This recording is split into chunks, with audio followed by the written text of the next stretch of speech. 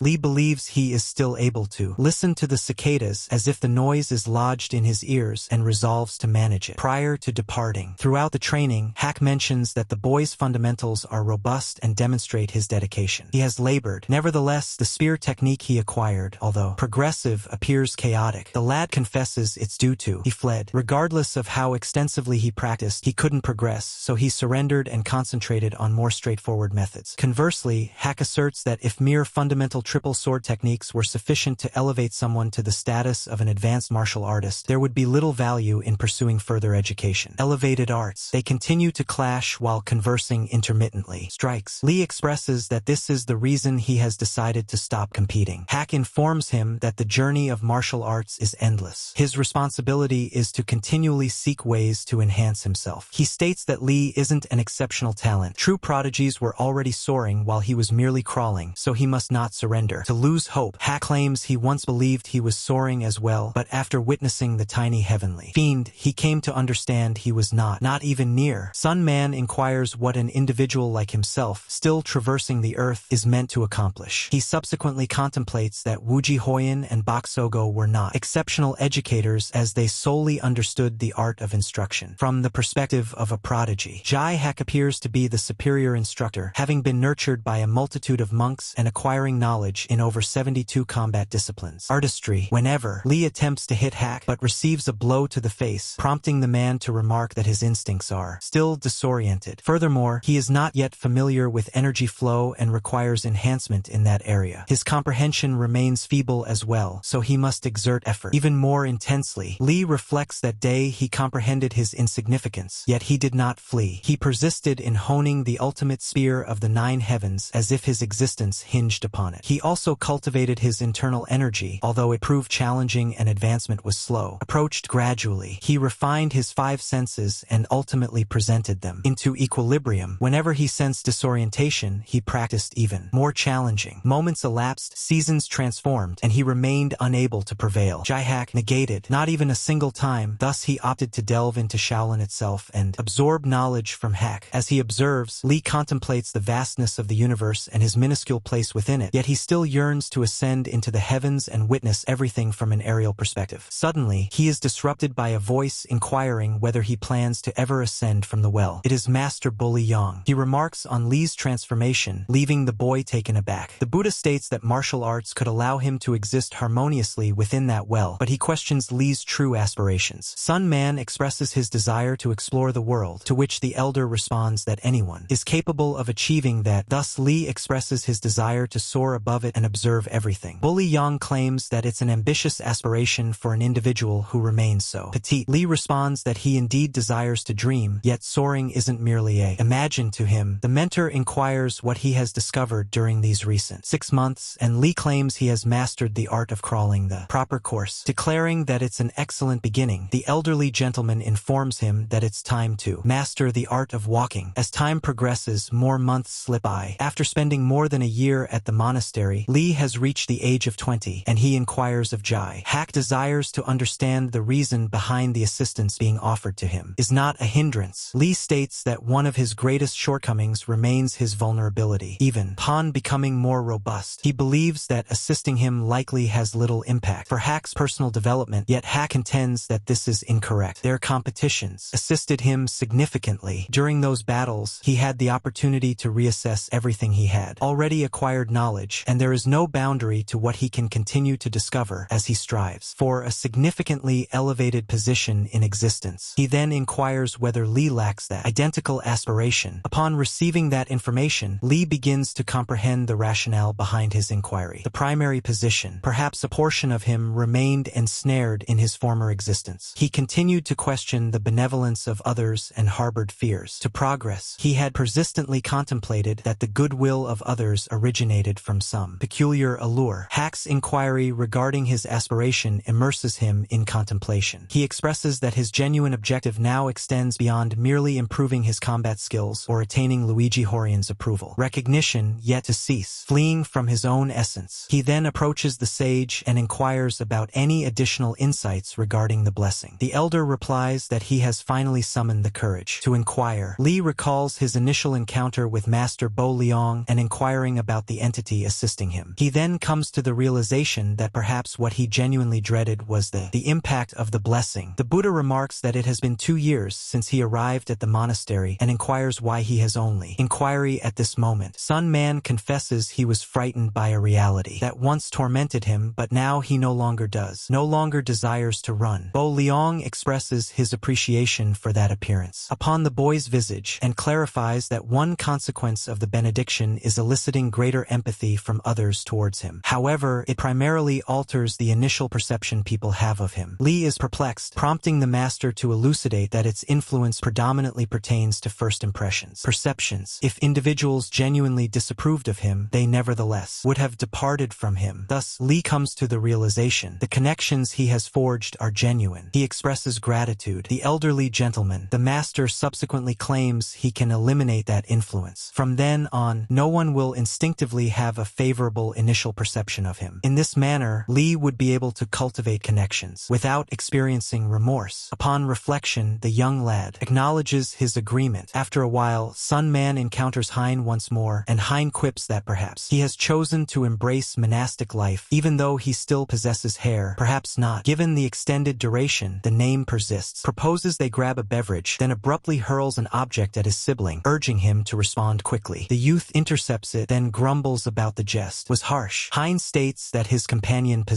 has significantly fortified and commends him on attaining the pinnacle summit. He subsequently notes that Lady Moyen wed Jagaltarian and even expressed her dislike for how boisterous and conceited the name was. Proceeding was, subsequently, the individual devoted themselves fervently to training in order to overcome the anguish and attain the utmost pinnacle. Even at that point, he claims he remains unfulfilled and inquires about how matters have progressed. Bin for his companion, particularly concerning his preferences. Instruction at the sanctuary. Lee claims he did. Examining him, Nam Gung remarks he has transformed significantly. Huan expresses that peculiar sensation he experienced upon their initial initial encounter, has vanished now. Nevertheless, from the outset, an instinct had sensed strange in his feelings. He even humorously suggests that he believed he could be attracted to men due to the intensity with which he perceived regarding his sibling. Subsequently, they merely continue, speaking in a conventional manner. A year later, as Li reached the age of 22, he departed from the temple. Prior to his departure, an elderly gentleman entrusted him with a letter to be delivered to the head of the Manhwa faction. In Dronzer, Sun Man received a task, and the timing was fortuitous, as Dronzer was likewise the location of the temple of the deity of the sanctuary arose. Thoth contemplates the marvels of prophecy, prompting him to call forth Navel. In that moment, the envoy materializes and inquires about his master's desires. The main character expresses his wish to procure intelligence. He inquires about the spectral blade, Dapajan, and Baxo. Seek the lightning. He is also eager for updates regarding Yaji Hoi and the diminutive celestial demon. Navel states that Baxo Go has been assisting the underprivileged and undertaking tasks on their behalf. As a result, she has gained considerable recognition, and she was most recently spotted in the magnificent city of Rubs. Regarding the elusive blade, Dapajan has been establishing his reputation through various trials. He is journeying to engage in combat with fighters from renowned factions, and he even ventured to Manhwa. Upon hearing this, the main character examines the crystal sphere and contemplates it. Since he is also en route to Dronzer, he might encounter Dapajan. En route, yet he remains eager to learn about the minor heavenly fiend. While he awaits Navel's response, a grin unfolds across his visage. Navel states that Yaji Hoi and has amassed disciples, owing to her power and allure. She contains a total of 20, and each one of their vigilance. He further notes that the blood celestial demon Bakmasan governs the distant north, and Yaji Hoi's faction is advancing there for a confrontation. Navel believes that Bakmasan, who has dominated that territory for centuries, is more prone to triumph. The protagonist disagrees. He is convinced that Yaji will be the individual who triumphs. Remaining seated, he continues to gaze into the crystalline orb. He comes to the realization that it has been 8 years since he last beheld Yaji Hoi, and at that moment, he clumsily observes how stunning she has transformed. After a brief pause, he regains his composure and acknowledges that his thoughts are becoming peculiar. He has never encountered either the diminutive celestial spirit or the sanguine celestial entity prior to coming back. In his former existence, Yaji Hoi and Struck presented herself as a man, whereas she now openly embraces her identity as a woman. Thus, her character might be distinct as well. This causes him to fret about her struggle with the blood heavenly fiend. He desires to proceed north immediately and assist her. However, their encounter was merely intended to be a meeting. Once more in a couple of years, he recalls her instructing him to establish her as his objective. Due to that vow, she would perpetually maintain his objective. Thus, he resolves to continue progressing, confident that she can endure this struggle and bide his time. For him, at the pinnacle, confident of that, he concentrates on honoring his commitment to become more resilient. As he traverses the woods, an additional notion surfaces. He senses that he is already shattered. One vow. In the meantime, Yaji Hoi and places a hand on her physique. Ultimately, she expresses dissatisfaction that her bust remains inadequate, as large as she desired. Then a voice calls out, inquiring if she is awake. A gentleman advises her to prolong her rest. She faces him and requests that he refrain from addressing her as Miss, as she does not regard them as her inferiors. They are welcome to accompany her if they wish, but they should not anticipate anything in return from her. Subsequently, the pair continues to stroll alongside each other. She observes that all eyes are on her with inquisitive gaze. That expression brings to mind how individuals observed her during her time as the youthful lord of the malevolent sect. Reflecting on the absence of certain individuals, she murmurs that she could simply eliminate them all. Those damn larvae. Then an individual inquires if she is the petite heavenly being. Fiend. Bakmezan positions himself in front of her and remarks that she appears enthusiastic to confront him. She replies that she wishes to gauge the strength of her fellow sanguine celestial demon. Indeed is. With a hand resting on her chin, she observes that her Kali was unfortunate to have been discovered by her so effortlessly. Noticing her hubris, Bakmezan doubts if she can truly overcome him. Just before the duel commences, she abruptly inquires about which hand he utilizes to grasp his fork. Is merely a jest. She claims that is the hand she will remain connected. Manhwa sect. A sentinel inquires of the main character the reason behind their actions. He has arrived. Extending the package, he states that he is present to convey a message from Master Bullion. The sentinel swiftly expresses regret and guides him to the leader of the sect. Periods. After that task is completed, the main character intends to seek out the deity of time, Denner. However, at that moment, an individual shouts and inquires if he he is the lad from the Mercy Mountains. This is Dak Bijuan, and the main character acknowledges him immediately. Pleased to be recalled, he converses with the individual who claims he would never erase the events that transpired. Upon that peak, he claims it was the most challenging period of his existence, and he will retain the memory of it indefinitely. He passes away. Nevertheless, he ponders how he was identified so effortlessly, despite being under observation restriction. In those days, the elderly gentleman recalls the lad's intrinsic energy. The conversation flows effortlessly until Dak Bijuan instructs him to conclude his affairs in the group, initially allowing them to converse again later. Close by, the guardians linger restlessly, evidently irritated. The youth departs while the elder remains, relying on his blade, an aspect regarding. He appears unwell. His hands are trembling incessantly. Upon the grip, he descends to his knees, perceiving that something is amiss within his being. Suddenly, a creature materializes behind him, the offspring brought forth by the Lich Priestkin. Within Manhwa, an individual greets the newcomer with courteous salutation. The wise one presents himself as the leader of the faction. Lee Sammi likewise introduces himself and mentions that he has come to reciprocate a kindness from the master. Bullion. While delivering the correspondence, he notes that the head of the Murim Alliance has resigned, thus Master Bullion is under consideration for the position. Upon opening the correspondence, the sect leader discovers that the elder has declined the proposal. Casting the document aside, he remarks that he anticipated that response. Subsequently, he shifts the topic and states that the followers informed him about the young lad is familiar with the Spectre Blade. He clarifies that they encountered each other previously at the sect's entrance. Sunga mentions that the Spectral Blade requested a confrontation, yet he had no intention of agreeing. The protagonist inquires. Sunga proclaims that he enjoys battling formidable adversaries and has no objections to confrontations, yet the Spectre Blade is excessively perilous. Subsequently, upon his return to Dapijan, the lad inquires whether it is accurate that he employs shadow sorcery. The elder chuckles and questions if Sunga informed him of that. Following Dapijan's acknowledgement, the boy becomes intrigued. Dapijan inquires if he has ever reached his threshold previously, to which Sunga affirms he possesses. Subsequently, the elder remarks that the youth is too immature to grasp such a barrier, while he himself is aging. Despite the internal vitality diminishing with time, he asserts that one can still sense their vigor waning. He perceives that the young man fails to grasp this, what it feels like, that anguish of relying on sinister sorcery and discarding a fighter's arrogance. Embarrassed, the elderly man becomes mute, subsequently instructing the boy to depart. He prefers the youth not to witness that aspect of his character. Sunga exits without uttering a sound, aware that he has no comments to offer and opting not to intrude. He sets off in search of Daner's shrine, the one Mercy referenced, and pauses at a modest hut. Within, he encounters the deity of time, Daner. He is astonished to discover that Daner resembles an unremarkable youngster. Confounded, the lad inquires if Mercy dispatched him due to his troublesome behavior. He speculates that Daner is aware he has overstepped. Moment to be present, as anticipated from a deity. Daner intuition. Immediately introducing himself appropriately, Daner declares that he is the deity of time and similar matters are evident to him. Understandably, he experiences discomfort in the presence of an individual such as the hero who violated the laws of time and disrupted the ebb of the universe. Lacking complete comprehension, the fighter heeds as Daner clarifies that he isn't experiencing this existence as though it were his final opportunity. He is altering aspects, encountering the same individuals, consuming the same cuisine, and going through the motions again. Existence uniquely. Daner asserts that even the tiniest alteration can evolve into something significantly greater, similar to a snowball. For instance, Wiggy ceased presenting as male and is currently confronting the sanguine celestial fiend, an occurrence that has never occurred previously. Daner furiously asserts that the mere presence of the hero is sufficient to contort that realm. There exist already numerous distinctions, and they will continue to expand with no conclusion in view. Merely by being, he is distorting the global hierarchy. The main character responds that he opted to come back after igniting something inside himself. Even if he inquired, a deity of time wouldn't disclose everything. Deities aren't omniscient or omnipotent. They're merely sentient beings who can still perish. That's the reason they remain quiet or fabricate, as revealing the truth would place a bullseye on them. Upon hearing those words, the protagonist's expression abruptly alterations. Subsequently, Daner perceives the envoy's attendance, and for that reason, he expresses this subject. Concludes here. Following an apology, the apostle disappears from the situation. The main character seeks to understand what just transpired, but Daner evades the topic unless he is prepared to see Judas. He claims that neither deity nor human can provide a response to that. Bewildered, Bewildered, the lad inquires if uncovering the reality is unattainable. Daner responds in the negative and instructs him to pursue Enverus. He is the individual who fled the abode of the deceased, a distinct circumstance, albeit unlike the central character. Following that hint, Daner instructs him to depart. Prior to his exit, an individual requests a test. Immediately, the deity's stare transforms. Perceiving the protagonist's true intention, he infers that the lad has already completed Mercy's experiments. Nonetheless, he asserts that the lad will not obtain what he desires. This examination won't serve as preparation. Similar to Mercy's, anyone who endured Daner's test could eliminate the protagonist in a flash, and each of them lost their senses and passed away. Following Daner's expulsion, the main character departed from the hut. The deity advised him to clear his mind. Prior to returning, he returned to recuperate as Daner suggested, yet the village was in a state of distress. Dabajan had surprised the Taoist sun individual at Sainmong and ended his life. From his recollections, he was aware that Ghost Sword and the sun deity had never clashed in his previous existence. The following year, Dabajan was slated to confront Wuji Hoyan in a subterranean lair and perish there. That was the way it initially unfolded until the invocation transformed. While he strolled, he arrived at Mount Waysek without realizing it. Yet a gentleman halted him. The sentinels were arranged in formation, pursuing Phantom Blade, who employed malevolent magic to eliminate the sect chief following rejection. A confrontation, thus the main character was unable to persisted. A frantic underling reported that an individual had been observed conversing with Ghost Sword the previous day. Once they believed he could potentially be a supporter, all individuals prepared for battle. Due to the setback, a life had been lost and Ghost Sword was being pursued, yet the main character remained unaware whether he ought to hold himself accountable or perhaps even what he truly experienced. Nevertheless, he needed to safeguard himself and seek Spectral Blade immediately. Amidst the confrontation, an individual summoned his name and remarked on the unexpected nature of encountering him there. Kim Jong-un referred to it as destiny. The sorcerer halted the confrontation and asserted that he was familiar with the young individual. The region was cordoned off for the time being, yet the lad persisted in attempting to gain entry, leading everyone to believe he was present to assist Ghost Sword. Kim Jong-un inquired if that was accurate, and the main character remained silent. Provide a genuine response. The pair merely remained stationary. They were confronting one another. Subsequently, the mage chose to side with Lee Sung-min. To the astonishment of all, he instructed them to allow the duo to proceed. He requested their confidence, asserting that if the lad exhibited any sign of danger whatsoever, he might sever his head. The main character expressed gratitude for his assistance. Subsequently, he inquired about Dosh by June. However, the sorcerer evaded the question and remarked that he anticipated something unusual. A cadaver in close proximity exhibited evident indications of obscure witchcraft. The ability was referred to as Vital Drain, a craft that appropriates an individual's vitality. It's no surprise that individuals referred to him as the Infernal Blade. Bioscibian June accomplished this. Consequently, Manhwa would no longer be the merely group after him. The entire epic would desire his demise. Even the blessing of heaven would not rescue him. While they conversed, a raven alighted on the sorcerer's shoulder. It was his companion, returning from reconnaissance. Upon the return of the avian, Kim Jong-un acquired fresh insights. He gazed at his companion with a stern demeanor. He remarked on the Taoists. The ascent of Mount Hua would be postponed. After intercepting their communications, he requested a private conversation with the protagonist. Even martial masters would merely be sapped by Vital Drain, consequently empowering the adversary. Thus, the sorcerer was assisting the youth solely out of intrigue. He was eager to observe how this would alter the course of existence. Those remarks aroused the hero's suspicion. Then, a voice accompanied by an instrument inquired if they had concluded. Deepak Abad, having just finished battling some opponents, stood 5 from Bikai Maha. Despite his fatigue, the young boy resolutely refused to surrender. He rose and executed the 5th stance, the ultimate spear of the skies. His adversary remained patient. Then his expression changed when he perceived that something was amiss. The blow lacked the intensity to injure him, and it vanished. Armed solely with his blade, he struck the lad on the crown. That method was evidently excessive for the youth's physique. With a bump on his cranium, he reclined there, a fortnight to ascend. At present, within the woodland, the fighter ultimately confronted Dok by June. The elder perceived his presence in the shadows. Following a brief silence, the youth remarked that he had an inquiry. He was curious about what the elderly gentleman would have done if they had encountered one another at the entrance of the group, and how circumstances could have unfolded if he had not clarified the reason the leader dismissed his confrontations. Following an extended pause, Dok Dok responded at last. Through June, he would have surrendered. At that time, he believed he was merely too feeble to confront the chief of the most formidable faction. Subsequently, he realized it wasn't merely about power. It stemmed from his magical abilities. Unable to confront him directly, he infiltrated the faction under the cloak of darkness and provoked the confrontation he desired. His visage was smeared with blood, and his eyes held a malevolent gleam. The elderly man remarked that the world was vast, and that leader was the mightiest adversary he had ever contended with. Thus, for him, it was an ideal clash with a gratifying conclusion. The young man was left speechless. He recalled his companion in the mountains and all that transpired. He had been instructed. Then he shut his eyes as he perceived the peculiar object before him, coming to terms with the fact that Tammy had perished due to his actions, and now Dok by June had transformed into this. The elder conveyed to him that even if that were accurate, those decisions were yet his own. There are countless aspects in this world that remain beyond complete understanding. Thus, the lad couldn't bear all the culpability. Nevertheless, he still sensed a sense of obligation and struggled to embrace that explanation. Noticing his obstinacy, the elderly man perceived the boy was overly self-absorbed. The main character recognized that Dok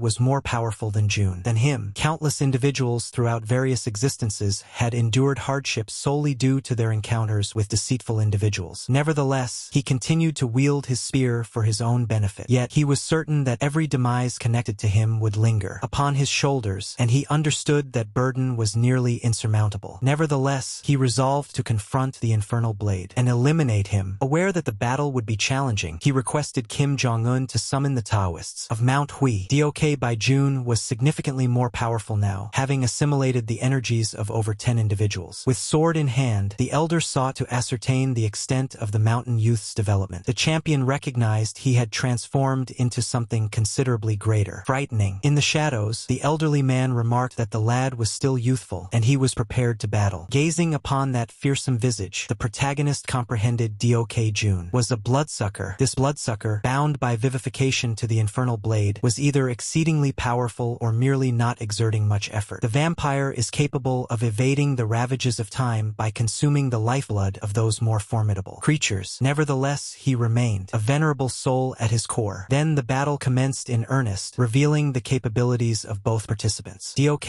was exceptionally proficient and understood how to defend against intense assaults. However, even if he were a diminished vampire, that did not render him feeble. He bore the strength of an elevated vampire sovereign, thus relaxing one's defenses was never a possibility. The vampire charged in to deliver a blow. The boy responded with a spirit-cleansing assassin thrust. Experimenting with a novel offensive, the elderly man's blade trembled in his grasp as he faltered. In an instant, he plunged it into the earth. Concurrently, another figure leaped forward in a powerful bound. He thrust his spear towards Dok June, but with astonishing velocity, the aged. The man evaded it. Interpreting the boy's purpose, he sprang forward, returned the gaze. The lad was alarmed by the vampire's speed. He clutched his spear firmly and twirled. It encircled his physique. The elderly man launched another assault, yet the youth vanished. Then, before his adversary became aware, he stabbed his torso, disrupting his equilibrium. Perplexed, the elderly man struggled to follow the youth's agility. The boy had perfected the innovative methods of Lee Kong-won and Bok So-go. With fury in his gaze, he targeted his lance at the adversary. Seizing the opportunity, the aged man clutched his blade with a single hand and swung. Sung Min. With a series of swift strides, the lad readied the ultimate lance of the nine skies with the concealed serpent attack. Unable to decipher those actions, the seasoned fighter braced for the impact. His nocturnal eyes could perceive elements that ordinary individuals would overlook, yet even he was unprepared for the ferocious assault. Force surged forth from the earth itself. The elder chuckled and remarked that he never anticipated the spear's arrival. From beneath his feet, had he evaded just a moment later, the head would have been impaled. The main character's fury continued to escalate, evident in his fierce gaze. The Yok Bijuan recognized that the naive hill youth had matured significantly. As they battled beneath the ascendant crimson moon, the aged warrior abruptly mentioned that he had summoned the lad. The youth was perplexed by this revelation. Approaching nearer, the man remarked that he had summoned his skill. Sensing his arrival, the youth prepared his lance, yet he still sustained an injury in the limb. As he descended, Dok Bijuan positioned himself in front of him like a specter. The main character attacked once more, through the gloom, only to discover his lance had been shattered. In disbelief, he insisted. An elucidation. The vampire hesitated and commenced recounting his tale. Upon departing from the mountain, he became disheartened by his deterioration deteriorating physique. He was unwilling to advance in age. He yearned to push onward, yet his body was unable to keep pace. He had honed his swordsmanship for half a century and had once aspired to become the mightiest on the planet. Yet his physique betrayed him, prompting him to seek an alternative path, to transcend age. That was the reason he opted to transform into a vampire. Chuckling, Doc Bijuan remarked that he was aware someone was anticipating support troops. He desired their swift arrival so he could savor their lifeblood and restore his vitality. Upon hearing this, the champion harnessed all his fury. With the aid of his ring, he unleashed his full potential. He had genuinely honored that longtime companion. The vampire became enthusiastic, realizing they had yet to arrive at the climax of the conflict. He realized that engaging with that lad would be considerably more enjoyable than he anticipated. When a martial artist attains the pinnacle, they can channel their vitality into a weapon. This is referred to as an energy blade. It significantly amplifies offensive strength, and a master can cleave through steel effortlessly. If they surpass that tier, the energy assumes a form. This is known as an augmented energy sword. It is considerably more lethal than a standard energy blade and can eliminate in a single strike. Nevertheless, there exists a method to obstruct it. Augmented shielding energy. It envelopes amplified energy around the entire physique and defends against an adversary's strength. Yet Sun Min is unable to utilize it. His augmented energy remains unfinished and has only emerged from understanding. Despite lacking a distinct path to victory, Lee Sun Min persisted unwaveringly. He assaulted any manner he could, even fatigued and panting. He never hesitated. Regardless of how often he was knocked down, he rose again. However, the vampire was significantly quicker and disappeared from view subsequently. He materialized behind him. Sun Min sensed his presence, yet he remained excessively feeble to halt him. The lance's strength tore through the atmosphere. For an instant, he detected a gap in the obstruction and impacted, yet the improved shielding obstructed his spear. Du K.B. Jun could continue absorbing blows with that energy shielding him. However, a single precise strike to the head could still prove fatal, even for the lunar vampire. Safeguarding or lack thereof, and the disparity in abilities between them was vast. As he expressed his gratitude to destiny for enduring this duration, his lance sliced through the void, creating a lethal opportunity. Among experts, even that signifies demise. In less than the flutter of an eyelash, Lee Sun Min sensed in his marrow that this was the conclusion of his existence, yet he remained breathing. The malevolent blade withdrew rather than delivering the final blow. Only when he glimpsed that frenzied grin as Lee Sun Min came to understand the infernal blade was merely toying with him, and that ignited his fury. For 4 years, Lee Sun Min honed his skills with the Shaolins and battled Jai Hack daily. His martial prowess became unwavering, and he achieved the ultimate pinnacle. For someone of his age, that's nearly unprecedented. He was far from feeble. He had simply encountered formidable opponents, more powerful than him. Confronting prodigies, he would require centuries to keep up, and the recollections from his previous existence instilled within him a profound sense of inadequacy. Complicated existence would have been simpler had he opted for mediocrity in a typical existence, yet his experiences with the Shaolins enabled him to transcend that frailty in his soul. In the meantime, the battle continued to intensify. Lee Sun Min might have become more powerful, yet he continued to sense his fragility, and that was the reality. His genuine issue wasn't merely frailty. He was unable to withstand the lives that perished because of his own arrogance. Nevertheless, the malevolent blade continued to manipulate alongside Lee Sun Min. At that instant, the protagonist comprehended precisely how dire the situation had become. That is the reason he persisted in training with greater intensity, as he was unwilling to remain feeble, as he did not desire to coexist with disgrace, and due to his urge to obliterate that inadequacy. Intricate for the better, utilizing the remnants of his energy, the champion launched an assault. He compelled himself to draw nearer to a foe who perceived themselves as invulnerable. The shield enveloping that form continued to expand, yet Sun Min still desired to transform. Clutching his ring, he released his full might and plunged it into his foe's chest, rendering the vampire speechless. Even Lee Sun Min was bewildered by how he had executed that blow. The vampire unmistakably sensed the spear's impact. His legs faltered and he wobbled. Observing the spear lodged in his chest, he was astonished. He couldn't comprehend how that assault penetrated his defenses. Lee Sun Min sensed the palpable tension in the atmosphere and questioned himself just as Doak did. By June accomplished, he was oblivious to the method he employed, and the solution appeared momentarily, then vanished. That hypnotic surge was swifter than the infernal sword's edge and penetrated the safeguarding. However, Lee Sun Min remained perplexed. He speculated it could be yet another unexpected realization, akin to when he initially initially encountered amplified energy. Concurrently, his adversary was contorting in agony. He employed every possible method to extricate himself from the spear. In his desperation, Sun Min was at a loss. What to do next? The seasoned warrior remarked that it felt as though he had stumbled over a rock. A lad of Sun Min's caliber ought never to have executed that thrust. After wrenching the spear from his torso, he charged at the prodigy before him once more. That spear thrust was more forceful, swifter, and more discreet than even the blade of Toa-sama. He understood that if demise approached, his lifeblood would not suffice to restore him. Thus, he clutched his sword with even greater intensity. His sword radiated a vivid blue, and he urged the boy to demonstrate more of his abilities. As he advanced, his azure aura illuminated the heavens. Dokbaijun desired for Sun Min to unveil the power that he himself possessed, never attained. The intrinsic energy nucleus is a force an individual is endowed with at birth, but utilizing it results in demise or nearly complete loss. Throughout their existence, given that he was wielding that ability, his demise was imminent, and the main character could have merely sprinted away, abandoning him in that spot. Yet Dok, through Jun's gaze, radiated with delight and fervor. Upon gazing into those eyes, the champion was unable to flee. Dokbaijun was not a mere marionette conjured by magic. He was an explorer in pursuit of truth and striving to transcend his boundaries. Sun Min was aware that the elder had deceived about, coveting his vitality and skill. He was genuinely an individual who had fled from his own inadequacies while feigning to conquer them, and for that, Sun Min would wield his lance with all his might. If he could replicate that miraculous hit, he would bestow a fitting demise upon a distinguished martial artist. At that moment, the elderly man possessed no energy remaining, and blood streamed from his lips. Prior to his passing, he expressed his disillusionment with the young man. As he faded, he remarked that the strike that ended his life ought to have been more powerful and majestic than Sun Has. With the lance embedded in his torso once more, the aged fighter remained perplexed. Why he had concluded in such a manner. Sun Min positioned herself alongside him and attentively heard his final utterances. Before he could complete his statement, his hand went slack. Dokbaijun was no more. The main character sensed the burden of what he continued to bear. Within that realm, the sinister blade passed away with a smile. Crouching beside him, the young lad sought absolution. Exhausted by an overwhelming amount of mortality, he held himself responsible for each demise. As he wept for fallen, he observed a glow approaching him. It was Sogo, and he dashed into her arms. She informed he had developed significantly. The main character was astonished to encounter his companion. Within the woodland, distrustful, he retracted for an instant and inquired the reason for her presence. She remained by his side in quietude. While collecting blooms, she mentioned that she had come across whispers regarding the infernal journey. The champion attentively heard. She set the blossoms on Dokbaijun's physique. Then she softly shut his eyes. Mourning for his companion, she uttered no further words. Sun Min and Sogo had not encountered each other in approximately 5 years, and now they were reunited in a location such as this. Sogo had already perceived that the mountain youth had become significantly more powerful. She mentioned sensing malevolent energy, observed his battle with the infernal blade, and observed him faltering. Even if he had perished, she wouldn't have entered that conflict. With a subtle grin, the lad expressed his comprehension. She was a combat practitioner as well. Nonetheless, he was convinced he ought to have perished. He had devoted the entire conflict to withdrawing, and merely a fortunate blow enabled him to triumph. Regardless of the disparity in power, the infernal blade had been devoured by desire and propelled himself beyond every boundary. Yet Sogo remarked their companion was mistaken. Perplexed, the boy inquired about her meaning. She clarified that his transgression was adversely affecting blameless individuals, and nothing could justify that. She was unaware of his suffering or his justifications, yet all of it was inconsequential. Ultimately, the inexcusable fatalities he induced, the pair remained there. In quietude, Sogo's perception of fairness was markedly distinct from the main characters. Sun Min revealed that he had pursued the cursed blade out of a sense of duty. With a sorrowful expression, she grasped his sentiment. She mentioned that she was affiliated with the Murim Alliance, a realm where her form of justice could be examined and where she had acquired knowledge, valuable insights. Aware of that individual, she had wished to prevent him, yet she was unfamiliar with the main character. Was present. With a slight trickle of blood at his lips, he summoned Sogo. Inquisitive, he inquired about her perception of him. She replied that Sun Min appeared entirely altered, significantly beyond the young man she had encountered previously. Ultimately, she expressed that she was pleased to see that transformation. Then she recalled she still possessed a task to complete and needed to depart. The instant she uttered that Li Sang, Bin concentrated on it. Sogo was pursuing spewing the diminutive celestial fiend, Yaji Ho Yun. The instant, upon hearing that name, his eyes grew large with surprise. As she departed, she remarked that she couldn't disclose anything further without making any commitments. She mentioned they would reunite shortly. Before Sangbin could respond, she disappeared. Isolated, he reflected. Regarding Sogo's objective, it is highly probable that it was this endeavor that ultimately led to her demise in her previous existence. Aligning with the Muram coalition to pursue her own sense of justice was not something she would relinquish lightly. In that instant, the young man understood he would never be able to convince her otherwise. Following the demise of the cursed blade that wielded sinister magic, whispers circulated about a youthful champion, the individual who vanquished a vampire at the pinnacle of the supreme martial beneath the luminous full moon, now dubbed the demonic Lance. Upon his return to the cabin, a voice peered astonished. With unwavering determination, Li Sangbin implored the deity of time to grant him the challenge, even if it meant sacrificing his life. Witnessing that resolve, Diener was at a loss for words. The fighter sought solely one objective: to complete that challenge. Observing him now, Diener perceived that he had arrived equipped, nearly as if a lunatic. The agony that awaited him in that hearing would be more excruciating than anything he had ever experienced. Yet the main character remained indifferent. He instructed Diener to commence the examination currently. Perceiving the youth's anguish, the deity of time offered a faint grin and resolved to commence immediately. In the following moment, they found themselves in an entirely distinct location. It was the realm within the hero's awareness. Practicing in that space wouldn't influence Sangbin's intellect. Only his consciousness could be cultivated, and he was unable to utilize the status display or any abilities. To escape, he needed to depend solely on recollection and aptitude. He would remain there until the grains in the hourglass were fully depleted and a single attempt endured an entire 100 years. Consequently, devoid of any means to retrieve it, he found himself ensnared in that desolate location for a minimum of a century. The deity of time, since the youth earned that penalty, he may potentially remain for an extended period beyond 100 years. Asserts he can persist there for as long as he selects. When all the grains descend, he is presented with two options: revert to reality or embrace the arduous overlay. Each turn contributes an additional century. However, once he activates it, there's no turning back. He must remain until the grains of sand expires once more. Merely 3 out of 10 endured. The remainder succumbed to insanity or perished. Numerous individuals surpass the initial century, become overconfident, and reverse it once more. Subsequently, the second century commences, fracturing their thoughts. Thus, the deity of time sought to observe the duration for which the main character could withstand. With those concluding remarks, Diener disappeared and the era commenced. Initially, he felt well. He believed there was an infinite opportunity to become more resilient. Was a gift. Yet regardless of how much he shifted, he never experienced fatigue, hunger, or drowsiness, and that quickly transformed into torment. He longed for hunger, thirst, fatigue, and above all, anguish. No matter what he attempted, he experienced nothing. He never anticipated that the absence of suffering could inflict this level of pain. Once he grasped his predicament, hopelessness strike him forcefully. This was beyond suffering. He was uncertain whether he was training correctly, and no one was present to rectify him. Wujihoyan, Bakso Go, and Jaihak had vanished. Even when a javelin lunge seemed amiss, he couldn't be certain. Whenever he contemplated that all this agony could be in vain, he nearly lost his sanity. Li Sun Min required evidence. He was proceeding correctly. Instead, he experienced utter forsaken. There were no solutions, and when he believed that a significant amount of time had elapsed, he glanced at the rigid pane and observed that not a single one. The grain had descended. Beyond, his form remained before the solar deity. Diener had begun to contemplate how to handle it. Undoubtedly, he would not succeed. Then he perceived something peculiar. Upon closer inspection, his eyes grew larger. A chilling perspiration trickled down his spine as he comprehended he was confronted with a genuine lunatic. Merely 10 individuals had previously undergone that test, and each of them passed the initial 100 with ease. The main character was aware that he possessed inferior skill and diminished resolve than they had. That notion propelled him into his recollections, reminding him why he never surrendered. Ultimately, he remained merely a larva. Thus, he had no grounds for grievance. Concerning the act of crawling, upon the slope of compassion, he had previously acknowledged that he would persist in his crawling until he surpassed the intellects, and should a barrier loom before him, he would shatter it and forge his own way. In contrast, his Shaolin training was insignificant. He merely needed to recuperate and continue advancing. Even a massive boulder transforms into grains of sand beneath the ocean through the ages. Nevertheless, the lofty essence of the 9 heavens appeared to remain unchanged unchanged, regardless of how extensively he practiced. Ultimately, he concluded that individuals do not truly transform. That's the reason individuals conceal themselves behind facades. Regardless of how vigorously he pushed or shifted, he achieved nothing and never experienced fatigue. A spear is designed to penetrate and restrain, an aspect of a formidable monk's technique, yet that was not his journey, so he descended further into bewilderment. With fewer than half the moments remaining, he remained uncertain if he had accomplished what he was meant to. Nonetheless, he declined to cease. Even if he departed at this moment, nothing would alter. He became convinced he needed to eradicate the feeble aspect of himself. Bowing down, he sought absolution for slaying the master when someone so frail should never have been the one to commit such an act. Transformation was challenging, yet he yearned to annihilate the frailty within him, even if that frailty was everything he possessed. He composed himself and ceased lamenting, for time was nearly depleted. He honed his skills for 2 centuries without any advancement whatsoever. Still merely an unranked individual, he lost track of how often hopelessness compelled him to abandon his pursuits over the course of 2 centuries. However, he had finished fleeing and still yearned to transform his destiny. With a weary countenance, he shifted the sturdy glass once more. That mass was his reluctance, and with that shift an additional 2 centuries commenced. His countenance revealed anguish radiating throughout his entire being. Upon regaining his composure, considerably more sand had descended. He had likely lost his sanity for a period before recovering. Domination. He had experienced that sentiment numerous times previously, probably repulsed by his personal frailty. Nevertheless, as long as he didn't remain shattered indefinitely, all that duration signified insignificant to him. The subsequent century progressed, significantly improved, as it at least seemed like he was making progress, even gradually. On this occasion, he honed the enchanting skill of the purple sunrise and the soaring of the shadowless spirit. Possessing an objective allowed him to experience a brief sense of relief. However, after an additional 2 centuries, he had yet to make any progress, precisely as he anticipated. Therefore, he included an additional 300 years. That initial century had seemed like torment, yet now it nearly appeared simpler. By that time, he was convinced he had lost his sanity residing there. Nevertheless, upon perceiving slight advancement, he aspired to elevate his efforts and sought to replicate the blow that eliminated the malevolent blade. Naturally, he was unable to duplicate it flawlessly, so he extended his endeavor by an additional 400 years, and soon a millennium had elapsed. By that time, nothing in his gaze revealed what he genuinely experienced. He simply gazed at the barrier of the ultimate summit. He then chuckled, coming to the realization that it had required him a mere millennium to discover that formation, and remarked, 500 additional. If locating the barrier required such an extensive duration, traversing it would demand an even greater amount of time. Thus he persisted in his training tirelessly, day after day, without pausing. After almost 1,500 years, he ultimately replicated the blow that ended the infernal blade. However, it was merely a feeble replica. He was unable to replicate that strength or swiftness in any other lance technique. He pondered when he would ultimately attain mastery. Pinnacle virtuoso. Subsequently, he gazed at the unyielding glass and extended the duration even further. The deity of time became increasingly astonished by Songbin's conduct. To him, Songbin appeared utterly unhinged. Yet Songbin had a singular objective: to complete the challenge that had been assigned to him. Ultimately, his gaze revealed his unwavering defiance. To falter, silence concealed a singular truth. That dimension of awareness stunted development to such an extent that even prodigies found it challenging, leading to hopelessness. Hasten. Those who preceded him had all possessed greater strength than the champion. Nevertheless, none survived beyond a millennium. Despite this, the young man persevered for a remarkable 2,100 years. After several years, upon his return, Dead Air was curious about the manner in which he had endured. That extended. As he acknowledged his own frailty, blood oozed from his nostrils. His mind was inundated, absorbing 2,100 years of recollections simultaneously. Was no simple task. Dead Air was astonished to discover that the fighter had experienced madness on multiple occasions and remained recuperated. An individual so naive ought to have given up due to his deficiency in aptitude, and Dead Air comprehended that this could be precisely the reason he endured for 2,100. For years, the others resembled eagles gliding effortlessly, yet avians that take to the skies lack the capability to walk, let alone crawl. Lee Songbin had begun his journey from the ground up, burdened from the outset. Upon his back, he had grown accustomed to being toppled and rising once more, following a plunge into despondency. Repeatedly, all that anguish had rendered him impervious to it. The deity of time was genuinely astonished by the individual preceding him. Nonetheless, he was aware that wasn't the sole explanation. The main character's physique felt excessively burdensome after enduring 2 millennia without one. The final remnant of a millennium was unable to even recall the ability to articulate, thus Silent Void restored his recollections up to the current moment. Assist in bridging that chasm. Immediately, the main character was overwhelmed with recollections. His expression transformed as significant details resurfaced. He could still recall that pitiable former version of himself, yet he was grateful nonetheless. The deity of temporal challenges had merely conditioned Songbin's intellect, not his physique, yet with the recollections and mentality he acquired there becoming more resilient, henceforth would be simple. He subsequently inquired of Diener to care for him. He had no place to reside, so he wished to stay in the home until he secured reacquainted with his physique once more. Following 2,100 years of seclusion, he required assistance in recuperation. Entertained, the deity of time instructed him to proceed with anything he desired. 1 year later, at the Chalvan sanctuary, the entire vicinity was overrun with vegetation. In that place, a specialist honed their skills. Without pause, Johank was astonished when he perceived a voice he had not encountered in quite a while. Next to him, Songbin gazed inquisitively at the individual, but his expression shifted to one of astonishment upon seeing the lad adjacent to him. The main character already conceived an impeccable strategy. Perplexed, the fighter expressed his lack of comprehension. What transpired with him? Evidently, numerous alterations had occurred in. Throughout that period, Johank had come across the speculation that Lee Songbin was the individual who conquered the malevolent blade. He couldn't fathom the notion of eliminating a formidable martial artist. The individual who had dispatched the leader of the Manhwa sect was merely fortune. The protagonist had attained the ultimate pinnacle at the halfway point of the year, and the combatant was intrigued by the influence he had acquired, even to acknowledge his true emotions. Gazing into Songbin's eyes, it appeared as though he had existed in a nonsensical manner. Prolonged, the pair remained silent for an instant. Subsequently, the fighter reinforced his hold on his armament, crafting, his purpose evident. Johank desired to confront Songbin. However, the lad was fully prepared for that clash. He remarked that's precisely the reason for his arrival. Just as they assumed their places, a voice commanded them to cease. The elderly gentleman cautioned that if those two engaged in combat the Chalvans, the future may be jeopardized. Listening to the chief bullion, both individuals came to a halt. The elderly gentleman was struck by the extent of the youth's combat skills. The arts had developed. Songbin had arrived for a singular purpose. He was eager to observe how close he had come. He was determined to approach as closely as possible to Wuji Huayang. As he was able, Master Bullion remarked that the young woman's skill ought to have elevated her considerably. Further already, Johank lingered for him to complete. The elderly gentleman remarked that even Huayang at 17 ought to remain considerably in front of Sun Min. However, Sun Min had anticipated that, therefore, he was not astonished. He never believed his present power was sufficient to rival her. Nevertheless, the domain of awareness had significantly amplified his strength. With this physique, he intended to ascend even further. Merely 2 months remained prior to the chamber revealed itself. Johank urged him to remain for the night, but Songbin departed after reclaiming the infernal armor and his lance. He still needed to comprehend the Black Heart, prevent Sogo from perishing, locate Inverus, and revive his military strength. With an abundance of tasks at hand, he was unable to squander any moments. His initial objective was locating Inverus, whose convoluted fate diverged from his. This individual had evaded demise itself, so Songbin wished to assist. He set out in pursuit of the individual who could possess the information he sought. According to Erebus intel, the traitor known as Inverus had been spotted in the woodland of slumbers. That woodland was dreaded due to the ethereal wails that drove individuals to madness. No one was aware of what lay within, as all steered clear of the beast-stuffed forest. Songbin found it hard to fathom that an ordinary traitor would venture into this place. Average individuals would forfeit their thoughts from the shouts, but to him they were merely bothersome clamor. Nothing in the woodland could genuinely unsettle him. Subsequently, an unusual occurrence materialized behind him. Taken aback, he struck with all his might. With a handful of strikes, he obliterated every creature that approached him. Meanwhile, several enigmatic silhouettes observed from a distance. They pondered how he was vanquishing the beasts with such ease. They deemed him an extraordinary pinnacle master, yet not affiliated with a malevolent sect, as he lacked any sinister energy. Realizing they couldn't overcome him individually, they sought assistance. However, Songbin had already noticed their presence and casually inquired if they were acquainted with someone named Inverus. Frightened, the individuals unsheathed their armaments to shield themselves. A projectile hurtled directly toward him. him. He evaded it, perplexed by the abrupt assault. Nevertheless, the individuals continued to combat with all their might. One among them unleashed a powerful surge of flames directed towards him. Sangbin remained indifferent. He was aware that he could seize everything. The assailant was astonished when Sangbin replicated the identical gesture with a flick of his wrist. Approaching with measured steps, the boy opted for a more composed method. There was no cause for trepidation towards him, yet a mere glance from him was sufficient to petrify the man. Subsequently, he clarified that they were hearing impaired, so if Sangbin wished to communicate, he needed to inscribe on the earth. This revelation enlightened Sangbin as to why they had responded as they did, with such intensity. Thus they commenced communicating by inscribing in the soil. Suddenly, without any prior indication, a fighter descended from the heavens. He crashed to the ground. Forcefully onto the earth, he yelled, branding the two men imbeciles for their actions. They possessed no authority to disclose tribal information to an incomplete outsider. This individual was one of the tribe's esteemed elders. Shortly thereafter, Sangbin recognized that the others were not truly hearing impaired. Nevertheless, his sole concern was inverse. The elder vehemently proclaimed he would reveal. The stranger observed nothing. The individuals noticed there was no alternative but to combat. Following the elder's fall, Sangbin attempted to converse to them once more. They were unsettled, still in disbelief that he had triumphed over the elder. Assuming Inverse was linked to their clan, he instructed them to escort him there. The clan resided in the Forest of Slumbers and utilized a substance that shielded them from the perpetual whales. Before long, they arrived at the settlement, a location filled with timber structures, although some of the men evidently held disdain. Escorting him to the location, an individual advanced and presented himself as the leader, Kanzuya. The pair locked eyes, exchanging cutting remarks as they assessed their next move. The leader was no pushover. He was a formidable peak master who had experienced origin reversal. Irritated, the elderly man insisted on understanding what Sangbin desired so intensely that he slaughtered an elder and issued threats. Two young individuals. Sangbin repeatedly claimed that he arrived amicably and had no intention to eliminate anyone. Nonetheless, he wasn't going to remain there, while an individual attempted to take his life. That response rendered the chief momentarily speechless. Setting aside his fury, he acknowledged that far too many of his kin would perish if they attempted to thwart him. Consequently, he permitted Sangbin to remain as a visitor. Sangbin acquiesced, yet he remained vigilant. Their agreement was established. Subsequently, Sangbin inquired whether the leader was aware of Inverse. The leader informed him that Inverse had departed from the woods 2 months prior. They were oblivious, where he proceeded to afterward, yet prior to departing, Inverse had mentioned that an individual would arrive, inquire about him. His final plea was for them to direct that individual to a specific location. Following a brief stroll, they arrived at a different section of the woods. Kanzuya detailed that innumerable trees had emerged, there to construct a barrier. Sun Min clutched his spear and readied himself to shatter it. He channeled all his power and determination into the weapon. Then he cast it himself against the barrier. The impact was so immense, the leader had to protect his vision. Yet even following that blow, Sun Min appeared distressed. Sheer power by itself was insufficient. Shatter the obstacle. Not even Inverse had surpassed it. Merely the clan leader had the ability to unlock it. Thus, the elderly gentleman opted to reveal it. The barrier for him. He amassed all his strength and unleashed a shadowy corridor. At that moment, the leader remained unaware of the contents within. He was merely aware that an extraordinary force resided there, and even an elite pinnacle master would find it challenging to navigate. Before he could conclude, Sun Min entered. Kanzuya could merely gaze as the lad disappeared. The incessant cries would fracture anyone's reason. It was a merciless psychological onslaught, and as Kanzuya had mentioned, even a master of the highest caliber could not withstand it. Yet, for 2,100 years, Lee Sung-min had endured experiences far more harrowing within the realm of consciousness, where his psyche was shattered and reconstructed repeatedly. This ordeal left him teetering between rationality and madness. As he traversed the landscape, he discerned an unusual voice attempting to communicate with him, and something shimmered through the haze ahead. That force granted him passage, having mistaken him for another. Intrigued, it inquired if he was the one who had traveled back in time. Unsure of what was addressing him, Sun Min remained silent. Then another voice instructed the sovereign of the void to cease such behavior. A girl transformed her appearance and claimed she was frightening the boy. Sun Min was utterly perplexed about the unfolding events. At last, he inquired about the identities of the two peculiar entities behind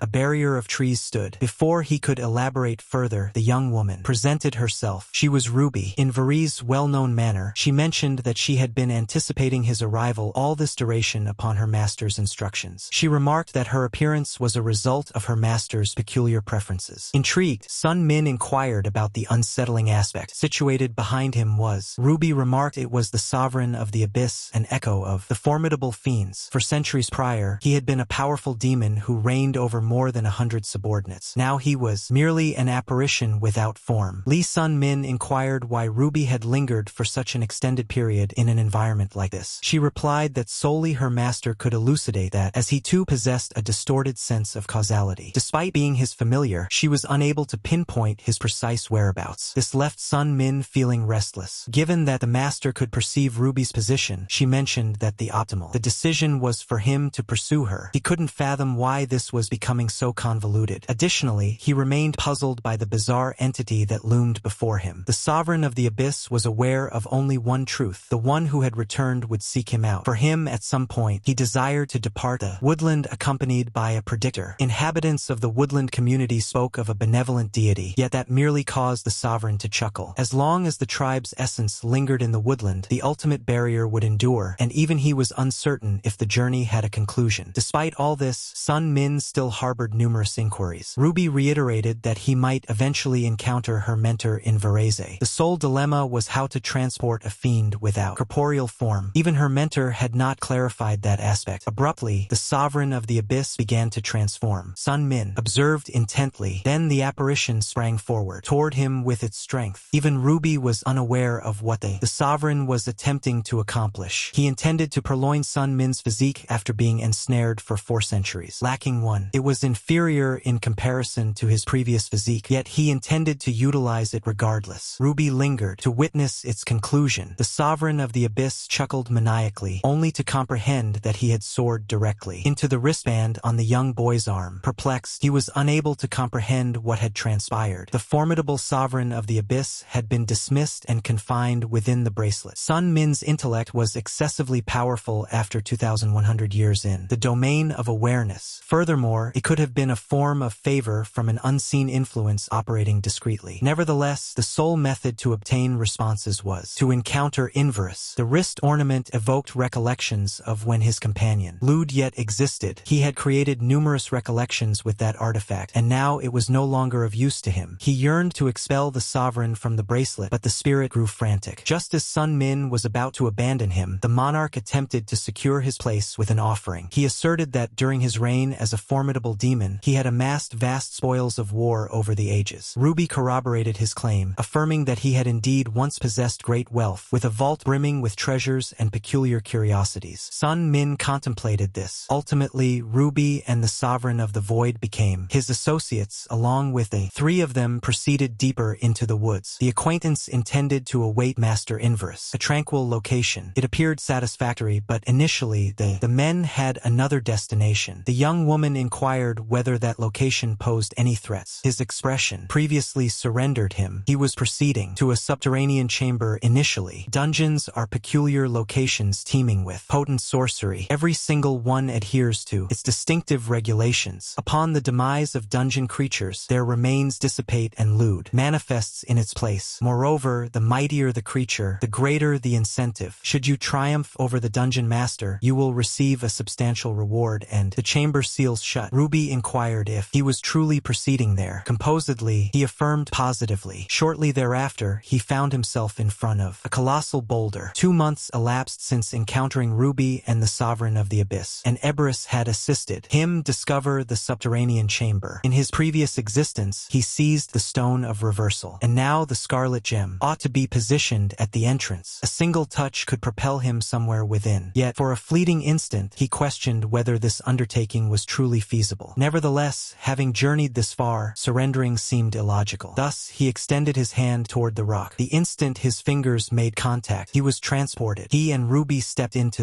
together in the subterranean chamber. Selman abruptly perceived something recognizable. He pivoted and discovered an enormous man adjacent to him. It was a surprise attack. The gentleman remained silent. Subsequently, he inquired who the lad was. An instant later, he understood that this was the fiendish lance, the very one that had slain the cursed blade. Grismo expressed regret, stating that he had confused him for a master from the malevolent sect. In his former existence, Grismo had attained the ultimate zenith and was subsequently slain by Wujihoyan. Ujihoyan. The main character had arrived to prevent the tiny ethereal fiend. Grismo cautioned that she posed a threat and, accompanied by formidable individuals, the dungeon's bounties were immense, and if she obtained them, an invincible fiend might be conceived. Thus, they needed to prevent her for the benefit of all. The cursed blade Daka, the solitary matriarch, and the iron-handed fiend had also joined as her adherents. The Myram coalition had additionally supported Sagav, the intoxicated opportunist, the master of resourcefulness, and the paramount celestial swordsman. Within, they were all located somewhere in the subterranean chamber. Grismo asserted that Ujihoyan needed to be halted immediately and requested his assistance. Following a brief pause, he declared he would exert every effort for justice. Grismo patted his back, remarking that this was precisely what he anticipated from the champion who triumphed over the accursed fiend blade. This was Lee Selman's inaugural dungeon. Given that each dungeon varies and the majority are teeming with formidable beasts, they proceeded cautiously. As they delved further, Grismo transmitted something in advance. Both halted abruptly. An unusual glow enveloped the protagonist's gaze. An individual had shown up, and Ujihoyan sensed the existence of a lad she had not observed each other for the first time in ages. Upon their encounter, neither uttered a word. They merely exchanged intense gazes. The one preceding them was the diminutive heavenly body fiend, yet Grismo sensed something was amiss. Then Sagav retraced his steps, emerging from the shadows. The tall figure illuminated the instant he beheld her, yet they ought to have examined more carefully. Something concerning her, something felt amiss. A more detailed examination revealed an oddity upon her visage. Grismo immediately became frantic. She hurried towards him and struck him with maximum power. Crimson trickled from his mouth. Rubia understood. It was an impostor, a creature that imitates another's appearance and gestures. Even more troubling, it had just executed a spiritual assault, lacking even a spirit. Subsequently, the being's attention transitioned. His crimson gaze fixed upon the main character. He swiftly engaged his bracelet, and a protective shield enveloped his physique. He was enraged that his companion was being replicated in this manner. Rubia became frantic. Upon sensing his fury, the being began to advance when, out of nowhere, a flurry of assaults targeted him. Each one was directed at the hero. He had vanquished the ancient demonic blade. On that fateful day, Sagav had expressed just how much he had matured. Those words were etched in his memory. This was the reason he dedicated 2,100 years to his training, aspiring to make her proud and to hear those sentiments once more. But not from a mere beast, donning her visage. Thus he battled, without restraint. He informed Grismo that it was merely a replica, a double capable of imitating combat techniques. Yet it remained significantly inferior to the genuine Sagav. Typically, duplicates imitate appearance, not abilities. Rubia advised not to be concerned. She would lead them now. Another voice derided the conceited little marionette. Frustrated, the champion ordered them both to be quiet. Cease the disagreement and calm down. He experienced an ominous premonition. Should they have encountered Sagav's version, they may discover another individual's subsequent. Salmon promptly considered Ujihoyan, and trepidation was evident on his countenance. In another location, a member of the Myram coalition, Juchundo, was slain. His subordinate battled valiantly to endure. The coalition fighter directed all his fury at the damned beast before him. That creature resembled the small, heavenly fiend. She remained poised, prepared to strike once more. Observing her, he presumed she had acquired new skills. Resolute, he endeavored to deliver fairness to the individuals she had murdered. He bellowed that Ujihoyan needed to perish. Subsequently, the battle commenced, yet the petite fiend was significantly more powerful. Without making a single motion, she hit once. That solitary. The strike ended his life immediately. She remained silent. Her gaze revealed absolutely nothing. Then an idea flickered through her consciousness. It had been 9 years since she most recently encountered that individual. On the terrain rested a duplicate of Lisa Man. She softly expressed her relief that it wasn't the genuine child. Then she observed her own reflection and considered that she ought to have tidied up herself more. Examining his physique, she recognized the extent to which more powerful he had grown. She confessed she would genuinely sorrowful if he perished here. Then she averted her gaze, abandoning the corpse and wishing for Lisa Man would endure, chuckled, or reverberated within the cavern. Following a fierce battle, Baksogo still did not. Appeared extremely fatigued. She was already aware that she had been contending with doppelgangers. The one she had vanquished was Juchundo's replica, the least formidable among them. She discovered a pristine elixir and realized it had been within the manuscript's core. Uncertain of her next steps, she sought to locate the other Myram coalition associates. In her present condition, she realized she was unable to surpass against Woojihoyan or any other of her admirers. Subsequently, two individuals drew near. They were adherents of the diminutive astral fiend, the solitary specter, and the iron grip. Both perceived that the young woman was solitary. The enchanted gem that fell from Baksogo's double was a jewel filled with immense authority. A voice labeled him a fool for questioning why the main character didn't merely consume it. That would only exacerbate the situation, since his essence was precarious and his Keman physique were in discord. Nevertheless, his heart appeared flawless, so untainted that even amidst formidable fiends, no one possessed one comparable. The main character remained bewildered. Due to all this, in front of him, the Yoko sphere of the mountain continued strolling serenely. He paused briefly. On the earth rested a man lacking a single limb. It was a member of the mendicant order, referred to as the supplicant. The main character identified him as one of the leading trio of followers. He had severed his limb following an encounter with a replica of the solitary specter and enduring numerous amidst simultaneous sword blows. Upon realizing his demise, he implored for elixirs. Subsequent to consuming them, he expressed gratitude for their rescue. With a potion, they could potentially be capable to reattach his limb once more. Grismo presented the youth as Demon Spear Lee Summon, the individual who vanquished the demon's blade. The inebriate advanced nearer and remarked he had listened to numerous accounts regarding him. Baksogo frequently discussed him and asserted that the two of them were near. The champion remarked that a true companion ought to assist in times of necessity, then contemplated what type of connection that drew nearer to her. Grismo merely remained there in quietude. The main character abruptly sensed his complexion flushing. A voice jested that someone must be fond of the spectral maiden and that observing two adult males. The altercation over her was amusing. The intoxicated individual then recognized he had been discourteous to someone who had merely rescued him with an elixir. The voice continued to chuckle at how greatly the enjoyment they appeared to be experiencing, that charming little romance, had rendered them utterly sightless. Subsequently, one of the diminutive fiend's adherents advanced and presented herself as the wicked elderly woman. Grismo recognized her immediately and acknowledged her. Irritated, she asserted that she could defeat him with a single strike. Someone realized she was yet another of Woojihoyan's adherents. Rubia subsequently declared that her evaluation of the chamber was finished. The battle was on the verge of commencing. She revealed all that she had collected. The azure dot represented the main character. Golden dots symbolized other individuals, while crimson dots indicated creatures. With that knowledge, they possessed an opportunity to triumph. However, 3 yellow orbs were swiftly advancing, which probably signified a confrontation. The champion concentrated on Rubia's screen. The site was just past the barrier. Therefore, one of those points could be Sogo battling Wooji or another adversary. After contemplating it, he made up his mind to shatter via the partition. In the meantime, the remaining pair continued to battle the malevolent elderly woman. Subsequently, they experienced an enormous surge of vitality. Grismo cautioned the elderly woman to prepare herself for an enormous success. That barrier wouldn't succumb to the standard force. Thus, the main character exerted pressure. His lance to its utmost. Vitality commenced congregating near it. His strength had ascended to a significantly elevated tier, and he recognized he had utilized this method previously. The lance continued to accumulate brilliance, powerful vitality. Grismo was aware the moment had arrived to strike. The elderly lady became frantic, perceiving what was on the verge of striking her. The main character exerted all his vigor until